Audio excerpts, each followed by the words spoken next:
President Trump greeted supporters on Wednesday in Dallas. Tom Brenner, The New York Times. Despite the fervor of President Trump's Republican opponents, the president's brand of hardedge nationalism, with its gut-level cultural appeals and hard lines on trade and immigration, is taking root within his adopted party, and those uneasy with grievance politics are either giving in or giving up the fight. In some cases, the retirement of an anti-Trump Republican could actually improve the Republican Party's chance of retaining a seat. Senator Jeff Flake's decision on Tuesday to not seek re-election was greeted with quiet sighs of relief in a party anguished by his plunging approval ratings. But such short-term advantages mask a larger, even existential threat to traditional Republicans. The grand old party risks a longer-term transformation into the party of Trump. There is zero appetite for the never-Trump movement in the Republican Party of today, said Andy Sarabian, an advisor to Great America Alliance, the super PAC that is aiding primary races against Republican incumbents. This party is now defined by President Trump and his movement. On Wednesday, Joe Strauss, the Speaker of the Texas House of Representatives, announced that he would not run again, an indication that the Washington fever was spreading. Mr. Strauss, a pragmatist with deep ties to the Bush family who had tangled with his state's hardliners, delivered a plea that Republicans appeal to our diverse population with an optimistic vision, but he still chose flight over fight.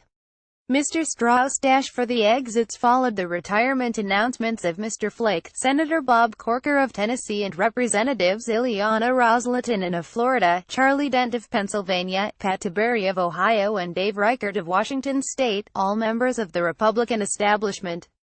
Many of those who remain will have to accommodate the president to survive primaries from the pro-Trump right. Already, in the high-profile campaigns of 2017, governor races in Virginia and New Jersey and a special Senate race in Alabama, Republican candidates are mirroring Mr. Trump's racially tinged campaign tactics. And Republican officials are putting up with the sort of incendiary candidacy that a party more devoted to nurturing a tolerant image might have rejected. The reason many of their voters prefer the Trump way, we're not an element, said Laura Ingraham, a pro-Trump talk show host. We're the party. Ms. Ingraham, the author of a new book, Billionaire at the Barricades, on the populist uprising that helped elect Mr. Trump, said the conservatism of market-oriented internationalism simply has little mass appeal. There is no constituency for open borders, endless war and these international trade deals that are skewed against the United States, she said. As for the limited government pitch that defined Mr. Flake's career, Stephen K. Bannon, the president's former chief strategist, scoffed. This thing they've got today doesn't work. It doesn't move with urgency, said Mr. Bannon, who is now orchestrating an effort to defeat Republicans deemed insufficiently loyal to Mr. Trump's agenda. It's very nice, but it's a theoretical exercise. It can't win national elections.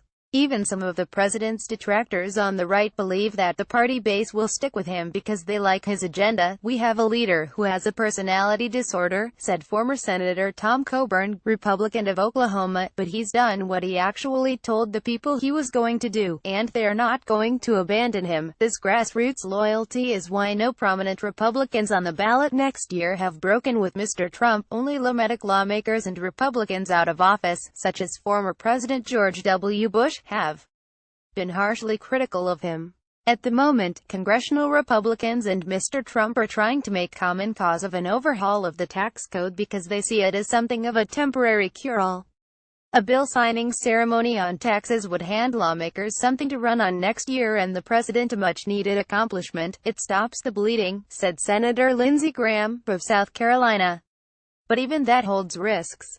A tax cut that skews heavily toward corporations and the rich would hardly dislodge the populist view of a Republican establishment beholden to its donors. I don't think the rank-and-file Republican believes that corporations are people, said Sam Nunberg, a former advisor to the Trump campaign who has also worked with Mr. Bannon.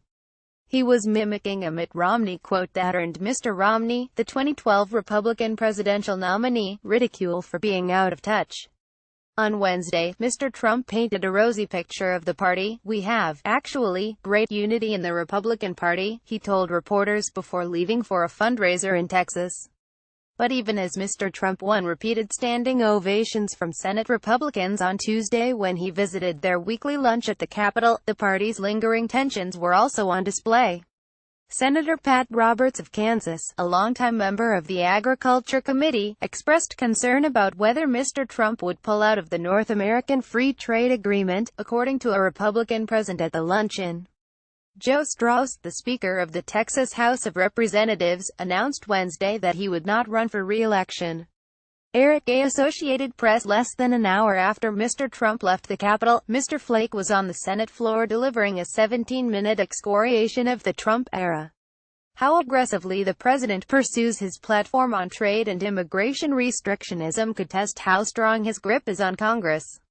For now, though, the vision for a more populist nationalist party sketched out by Mr. Bannon is being won as much through intimidation as through actual purges in Republican primaries. What Mr. Bannon is trying to do, and what Mr. Flake's retirement could further, is strike fear in the hearts of Republicans who do not display enough enthusiasm for the nationalism that Mr. Trump ran on. This should be a warning shot to any other never-Trumper in the Senate today. Your time is up, Mr. Sarabian said. That is playing out not only in the examples of Mr. Flake and Mr. Corker. In Nevada and Mississippi, Senators Dean Heller and Roger Wicker have responded to Trump-inspired primary threats by taking steps to emphasize their fealty to Mr. Trump. On Wednesday, Senator John Cornyn of Texas, the number 2 Republican in the Senate, endorsed former Judge Roy S. Moore in the Alabama Senate race, praising Mr. Moore, a caustic social conservative, as a tireless advocate led by principle rather than politics. Mr. Cornyn is the highest-ranking Republican to formally back Mr. Moore. But accommodation is not giving pause to would-be rivals. Danny Tarkanian, Mr. Heller's Republican challenger, said the conversation among activists was no longer dominated by finding the most conservative candidates. The talk I hear is, hey, who's going to support Trump's America First policies, said Mr. Tarkanian, citing trade, military intervention and what he described as worrying more about refugees from other countries than our own people. In the House, some lawmakers who have previously spoken out against Mr. Trump, such as Representative Martha Roby, Republican of Alabama, are now working to repair their relationship with the White House. The message they're sending is the way to survive is by accommodating him, changing their tone and professing loyalty to Trump, said William Crystal, the former editor of the Weekly Standard and a vociferous Trump critic. The two governors' races this year also illustrate Mr. Trump's influence in the party.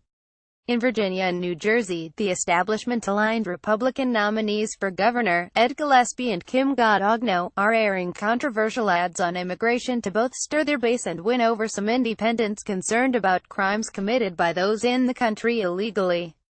Mr. Gillespie, a veteran Washington lobbyist who served in George W. Bush's White House, is also running ads extolling his support for Confederate statues. A campaign ad for Ed Gillespie, who is running for governor in Virginia. Video by Ed Gillespie in the Senate. Republicans have made clear that they will welcome Mr. Moore of Alabama, who has a decades-long history of making inflammatory comments about gays, African Americans and Muslims, to their ranks should he win the special election in December to fill the seat left vacant by Jeff Sessions, now the Attorney General. A handful of conservative writers have expressed concern about the message that tolerating Mr. Moore sends, but no high-profile lawmaker has followed suit, and a pair of Republican senators are even hosting a fundraiser for him next month in Washington.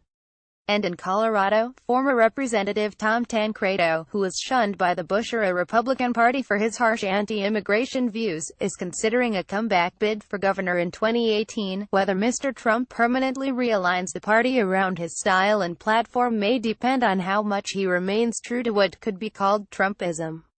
Mr. Graham believes that the president is not as wedded to some of his nationalist policies as his supporters want to believe. The best thing that could happen to Trump and the future of the Republican Party is for Trump to fix a broken immigration system, Mr. Graham said.